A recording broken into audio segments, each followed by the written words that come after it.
नीला समंदर, सफेद रेत और दूर तक फैली हरियाली। अंडमान निकोबार द्वीप समूह, जहां प्रकृति अपने सबसे खूबसूरत रूप में नजर आती है। इस द्वीप को करीब से जानने के लिए हम पहुंचे इसकी राजधानी पोर्ट ब्लेयर, जहां एबरडीन बाजार की रौनक, स्थानीय हस्तशिल्प और ताजा नारियल पानी का स्वाद खास अनुभव देता है। इसी सफर में हम पहुंचे चाथम आरा मिल। 1883 में बनी ये जगह एशिया की सबसे पुरानी आरा मिलों में से एक है। इसके परिसर में बना वन संग्रहालय अंडमान की दुर्लभ लकड़ियों से तैयार खूबसूरत शिल्प और समृद्ध इतिहास की झलक दिखाता है, जो यहाँ आने वाले पर्यटकों को प्रकृति और विरासत से जोड़ता है। लेकिन इस द्वीप की पहचान सिर्फ खूबसूरती नहीं है, इसके पीछे छिपा है एक गहरा इतिहास।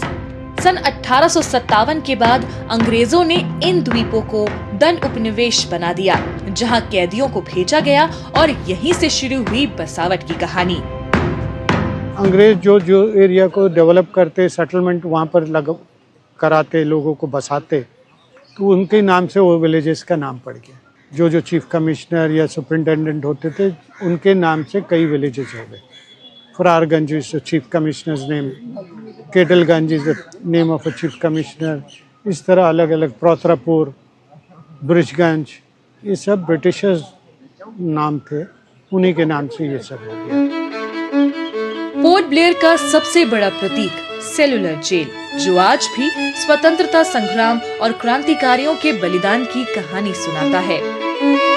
हम इस वक्त मौजूद हैं पोर्ट ब्लेयर के सबसे हिस्टोरिकल और सिग्निफिकेंट जगह सेलुलर जेल के पास। कहा जाता है कि यहीं पर वीर सावरकर को भी काला पानी की सजा हुई थी ब्रिटिश राज के दौरान। तो आइए एक्सप्लोर करते हैं इस जेल को। इन दीवारों के अंदर बस कैद नहीं, बल्कि संघर्ष की कहानियां हैं। 1896 से 1906 के बीच बनी ये जेल खास तौर पर काला पानी की सजा के लिए तैयार की गई थी, जहां कैदियों को अलग अलग कोठरियों में रखा जाता था।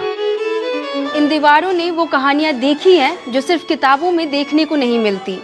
दर्द, संघर्ष और देश के लिए कुछ कर दिखाने का जज्बा। तो आइए इन सेल्स में चल के देखते हैं कि किस तरीके से यहाँ कैदी रहा करते थे। इस जेल में 693 एकल कोठरियां थीं, जहां कैदियों को पूर्ण एकांत में रखा जाता था। आज ये स्थल भारत के स्वतंत्रता संग्राम के अदम्य साहस, संघर्ष और बलिदान का सशक्त प्रतीक बनकर खड़ा है। पहले मालूम था इस चीज़ के बारे में। मैं यहाँ पे अलग अलग कोठरियाँ घूमा।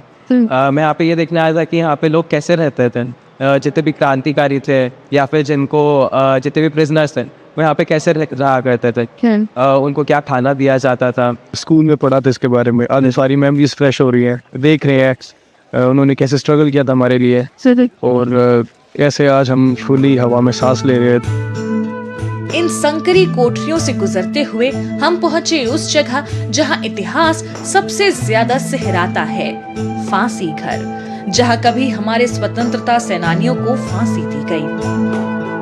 ये है सेलुलर जेल का गैलोज, यानी कि फांसी घर। ये वही जगह है जहां पर कैदियों को फांसी दी जाती थी, पर आज ये एक टूरिस्ट अट्रैक्शन केंद्र में बदल गया है, जहां पर शाम के समय में लेजर शो पे ब्रिटिश पीरियड की कहानियां दिखाई जाती है।